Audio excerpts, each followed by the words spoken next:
बिस्मिल्लाहिर्रहमानिर्रहीम अस्सलाम वालेकुम स्टूडेंट्स। हमने स्टार्ट करवाया था topic structure of some representative viruses. इस टॉपिक में हमने एक वायरस का स्ट्रक्चर डिस्कस कर लिया जो कि था बैक्टीरियोफेज। आज के वीडियो लेक्चर में हम इस टॉपिक में से एक और वायरस का स्ट्रक्चर डिस्कस करने जा रहे हैं और ये है HIV वायरस। तो चलिए अब स्टार्ट लेते हैं और पढ़ते हैं स्ट्रक्चर ऑफ HIV। तो यहाँ पर हमने हेडिंग डाल दिया है structure of HIV। First of all हम ये देखते हैं कि HIV का फुल फॉर्म क्या होता है। तो HIV stands for human immunodeficiency virus. HIV stands for human immunodeficiency virus. H stands for human, I stands for immunodeficiency and V stands for virus।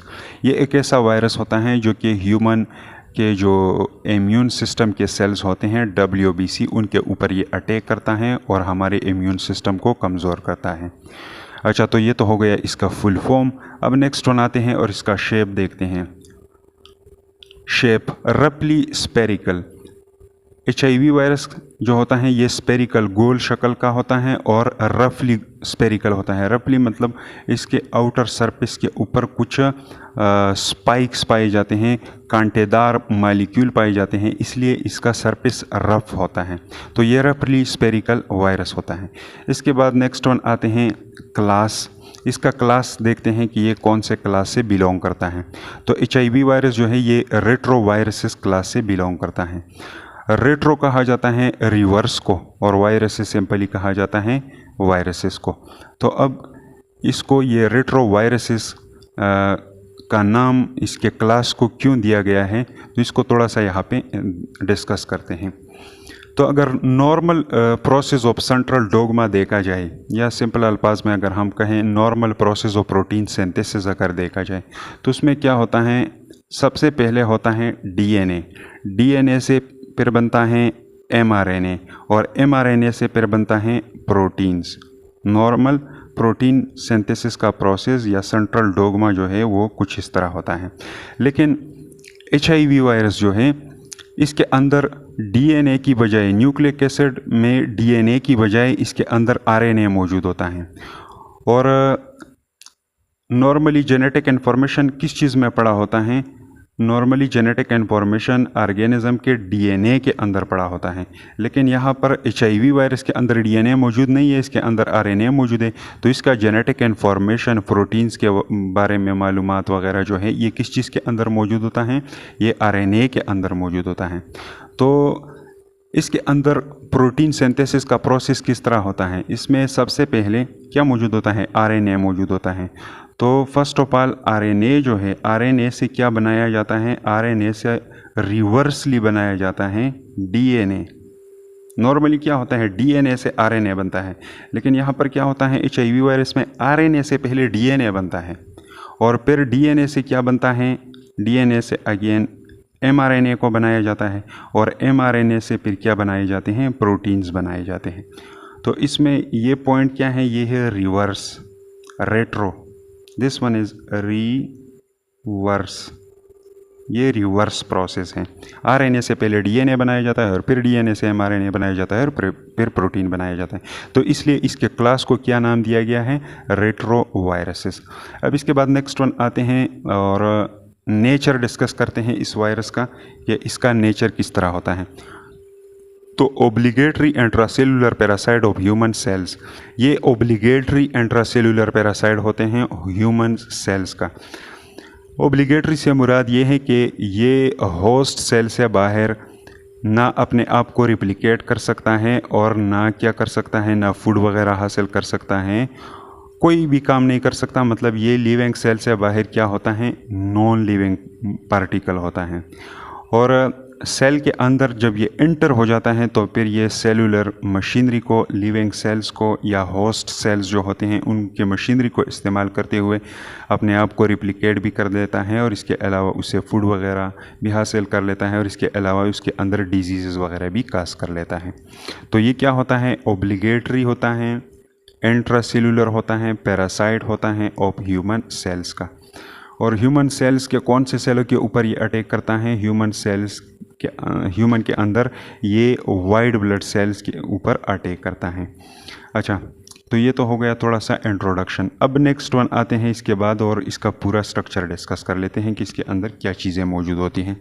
तो स्ट्रक्चर को हम डिस्कस करेंगे with the help of this diagram. इस diagram की मदद से हम इसका पूरा स्ट्रक्चर डिस्कस करेंगे।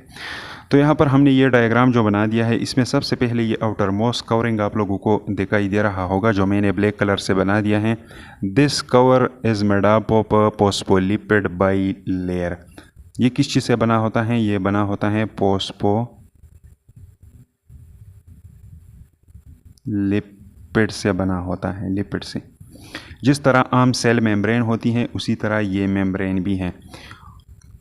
और ये बाई लेयर होता है, एक फोस्फोलिपिड लेयर ऊपर होता है, दूसरा नीचे होता है। By layers membrane. ये असल में क्या है? ये असल में सेल मेम्ब्रेन ही होता है। और इस वायरस ने क्या कर दिया होता है? इस मेम्ब्रेन को चुराया होता है। किस चीज़ से? होस्ट सेलों से।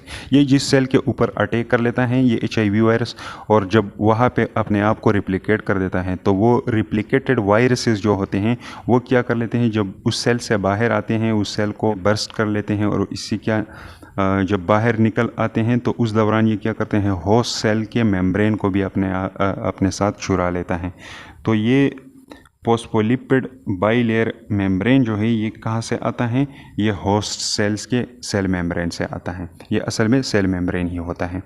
अच्छा, इसके बाद अगर देखा जाए तो इस फोस्फोलिपिड बाईलेयर मेम्ब्रेन जो है इसके अंदर छोटे छोटे कांटेनुमा स्ट्रक्चर्स पाए जाते हैं, जिनको स्पाइक्स कहा जाता है। इनको क्या कहा जाता है? स्पाइक्स। ये छोटे छोटे स्ट्रक्चर आप लोगों को दिखाई दे रहे होंगे। These are called spikes.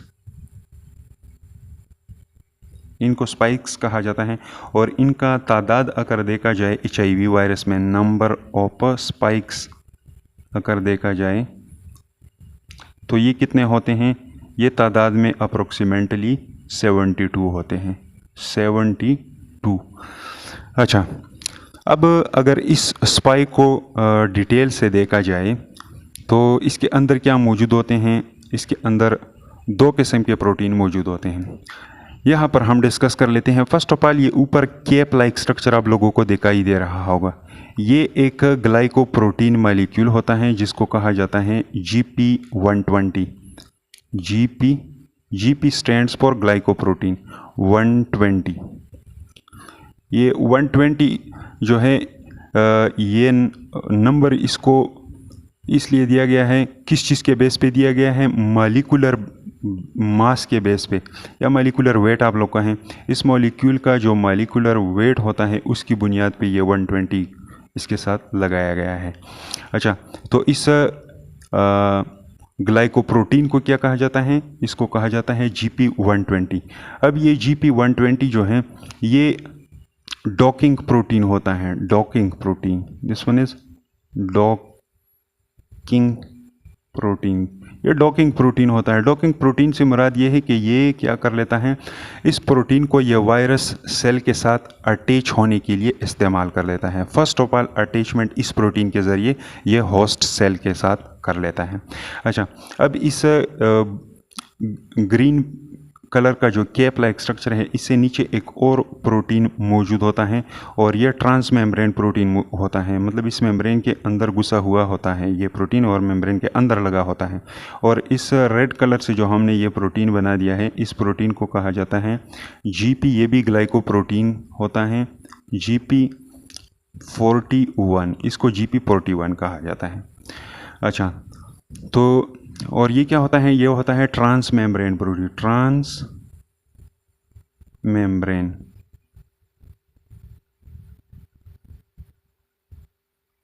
ये ट्रांस मेम्ब्रेन प्रोटीन होता है, मेम्ब्रेन के अंदर लगा होता है। अच्छा, तो ये चीज़ें समझ में आ चुके होंगे। अब देखो, ये फोस्फोलिपिड बाईलेयर मेम्ब्रेन जो है ये हो गया, और इसके साथ साथ ये GP120 एंड GP41, ये दोनों ग्लाइकोप्रोटीन जो हैं, अगर इन दोनों को कोलिक्टिवली इकट्ठा किया जाए तो इससे एक कोट बनता है। इससे क्या बनता है? एक कोट बनता है, और इस कोट को कहा जाता है लिपोप्रोटीन कोट। लिपोप्रोटीन कोट, इससे एक कोट बनता है जिसको कहा जाता है लिपो, मतलब फॉस्फोलिपिड की तरफ इशारा है, और प्रोटीन मतलब ये ग्लाइकोप्रोटीन मॉलिक्यूल जो है इनकी तरफ इशारा है। तो इन दोनों के कम्बिनेशन को कहा जाता है लिपोप्रोटीन, और इन्होंने कवर बना दिया है और इस कवर को कोट कहा जाता है। अच्छा, ये लिपोप्रोटीन कोट जो है इसके लिए एक स्पेशल नाम यूज़ होता है, वायरल एनवल्प। इसको क्या कहा जाता है? वायरल एनवल्प। तो ये हो गया वायरल एनवल्प। अच्छा, तो ये चीज़ उम्मीद है समझ में आ चुकी होगी। अब इस वायरल एनवल्प के नीचे अगर देखा जाए तो यहाँ पर एक और कवरिंग मौजूद होता है, और ये भी कवर भी प्रोटीन से बना होता है, और इस कवर को कहा जाता है, या ये जिस प्रोटीन से बना होता है उसको कहा जाता है मैट्रिक्स प्रोटीन। Matrix protein. और ये मैट्रिक्स प्रोटीन जो है इसका स्पेशलाइज नेम क्या है? स्पेशल नेम इसका है P17। ये जस्ट प्रोटीन है, ये ग्लाइकोप्रोटीन नहीं है, इसके साथ शुगर मॉलिक्यूल मौजूद नहीं है। अच्छा, तो ये कहलाया जाता है P17। अब इस P17 से नीचे अगर चला जाए तो यहाँ पर एक बुलेट शेप लाइक स्ट्रक्चर मौजूद होता है। This is bullet shape structure, एक गोली नुमा शक्ल का स्ट्रक्चर यहाँ पे पाया जाता है, और इसको कहा जाता है वायरल कोर। इसको कोर भी कहा जाता है, कोर, या कोर के अलावा इसको क्या कहा जाता है? इसको कैप्सिड भी कहा जाता है, कैप्सिड, और कैप्सिड, इसको कैप्सिड भी कहा जाता है। और ये कैप्सिड जो होता है ये क्या होता है? आइकोसाहेड्रल होता है, मतलब इसके 20 फेसेस होते हैं। क्या होता है ये?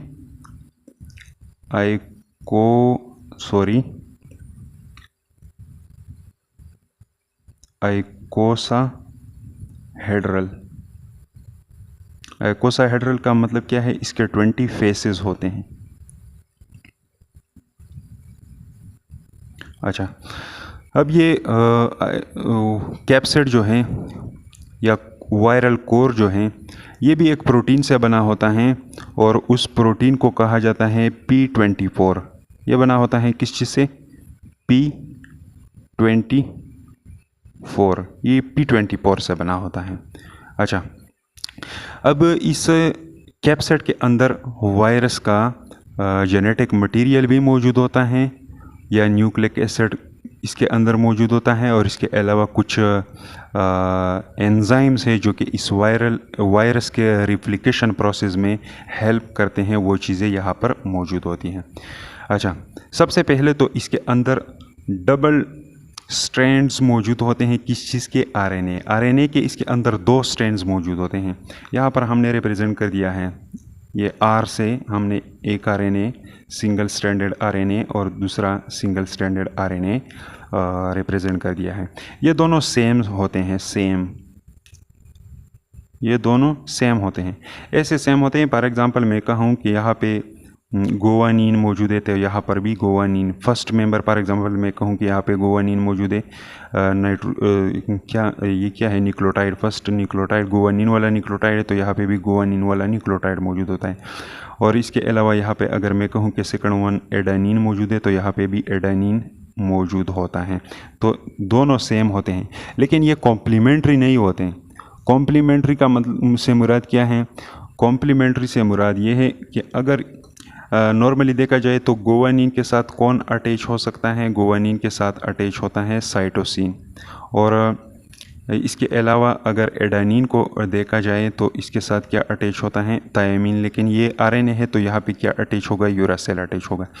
तो ऐसे सेम ये नहीं होते, मतलब अगर ऐसे होते हैं कि यहाँ पे जी होता है और यहाँ पे जी के सामने मैचिंग के लिए सी होता, और यहाँ पे अगर ए होता और यहाँ पे मैचिंग के लिए यू होता, तो अगर इन दोनों में कुछ इस तरह अरेंजमेंट होता तो फिर ऐसे अरेंजमेंट को कहा जाता है कॉम्प्लीमेंट्री, कि ये एक दूसरे के कॉम्प्लीमेंट्री हैं। तो ये एक दूसरे के कॉम्प्लीमेंट्री नहीं होते, और इसके अलावा दोनों सेम आरएनए मॉलिक्यूल मौजूद होते हैं यहाँ पर। अच्छा, तो ये तो हो गए RNAs। These are single strand RNA, या जस्ट हम लिखें RNAs, तो इसके अंदर RNAs मौजूद होते हैं। अच्छा, इसके अलावा इसके अंदर 3 प्रोटीन्स मौजूद होते हैं। बेसिकली 3 प्रोटीन इसके अंदर मौजूद होते हैं। एक को मैंने यहाँ पे रिवर्स R से रिप्रेजेंट कर दिया है। यहाँ पे स्टार्ट में मैंने जो आप लोगों को बताया कि RNA से DNA बनता है, तो इस दौरान ये एंजाइम जो रिक्वायर होता है इस रिवर्स प्रोसेस के लिए, उसको कहा जाता है रिवर्स ट्रांसक्रिप्टेज एंजाइम। तो ये रिवर्स R जो है ये क्या है, ये एक एंजाइम है और इस एंजाइम का नाम है रिवर्स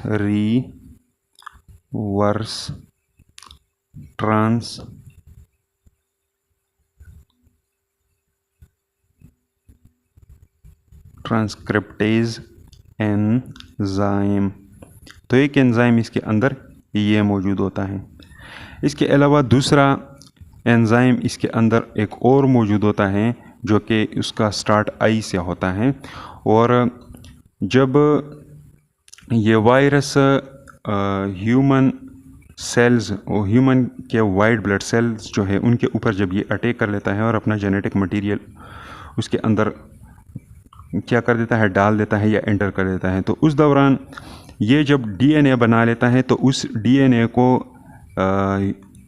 ह्यूमंस के जो सेल्स होते हैं जिनके ऊपर इन्होंने अटैक किया होता है उनके अंदर जो DNA मौजूद होता है, उस DNA के अंदर ये अपना DNA फिर क्या कर देता है, वो प्रो DNA उसके अंदर इनकॉर्पोरेट कर देता है। तो उस इनकॉर्पोरेशन के लिए जो एंजाइम रिक्वायर होता है उस एंजाइम को कहा जाता है एंटीग्रेज एंजाइम। अगर चैप्टर के एंड में एड्स डिजीज़ जो है अगर वो दिया गया है तो फिर इसका पूरा पैथोफिजियोलॉजी जो है वो हम वहाँ पे डिस्कस करेंगे कि एंटीग्रेज वहाँ पे किस तरह ये अपना काम कर लेता है और वायरस का जो प्रो DNA होता है वो ह्यूमन सेल्स के जो DNA होते हैं उसके अंदर ये किस तरह इनकॉर्पोरेट कर देता है। इस एंजाइम को कहा जाता है एंटीग्रेज एंजाइम। एंटीग्रेज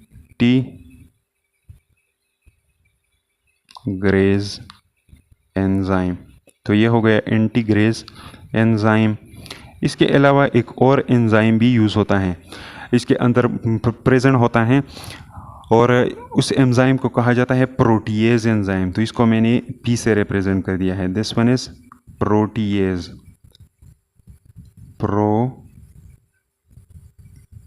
protease enzyme. और ये प्रोटीएज एंजाइम किस चीज़ में काम करता है, जब ये वायरस पॉलीपेप्टाइड चेन बना लेता है अमीनो एसिड का, तो उसको छोटे छोटे टुकड़ों में कट करने के लिए जो एंजाइम रिक्वायर होता है उस एंजाइम का नाम है प्रोटीएज एंजाइम। अच्छा, अब लास्ट में उन्होंने बुक में एक टिडबिट दिया हुआ है और ये टिडबिट उन्होंने दिया हुआ है HIV के डायमीटर के बारे में कि HIV का लेंथ या डायमीटर हम कहें यहाँ से लेकर यहाँ तक ये पूरा फासला कितना होता है HIV का। तो डायमीटर ऑफ HIV जो है, अगर हम 1 मीटर फासला ले लें, हम क्या कर दें, फॉर एग्जांपल यहाँ से लेकर यहाँ तक हमने एक फासला ले लिया और ये कितना है, ये इक्वल है 1 मीटर का, ये 1 मीटर के बराबर है। और इस फासले को अगर हम क्या करें 100 से लेकर 150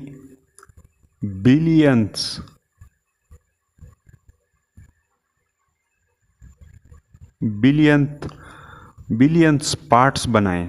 ये 1 मीटर है और इसको हमने कर दिया, क्या कर दिया, 100 से लेकर 150 बिलियन टुकड़े हमने इसके बना दिए।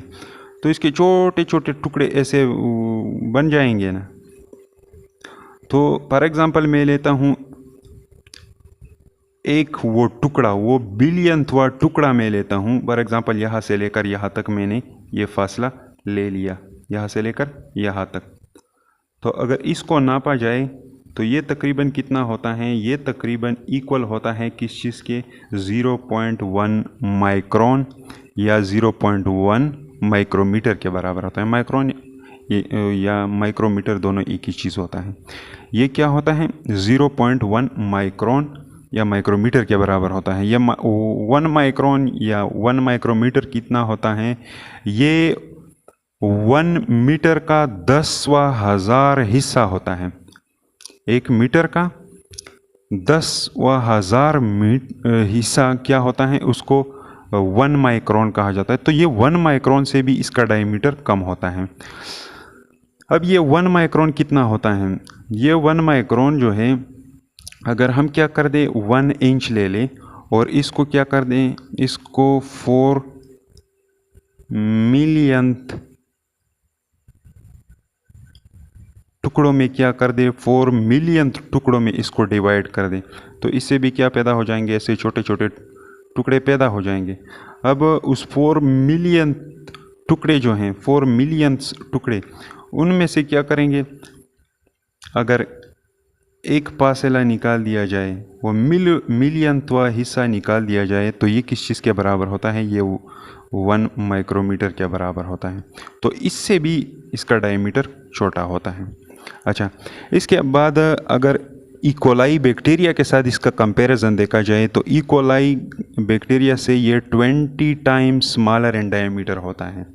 और इसके अलावा last one, white blood cell का एक टाइप है जिसके ऊपर ये HIV वायरस अटैक कर लेता है, जिसको CD4+ वाइट ब्लड सेल कहा जाता है। CD4+ वाइट ब्लड सेल, ये वाइट ब्लड सेल का एक टाइप होता है, आगे हम डिस्कस करेंगे इंशाल्लाह। तो ये CD4+ वाइट ब्लड सेल जो है, इससे ये 17 टाइम्स स्मॉलर इन डायमीटर होता है। अच्छा, तो ये था थोड़ा बहुत स्ट्रक्चर ऑफ HIV के बारे में। उम्मीद है समझ में आ चुका होगा। नेक्स्ट वीडियो लेक्चर में हम पढ़ेंगे स्ट्रक्चर ऑफ फ्लू वायरस।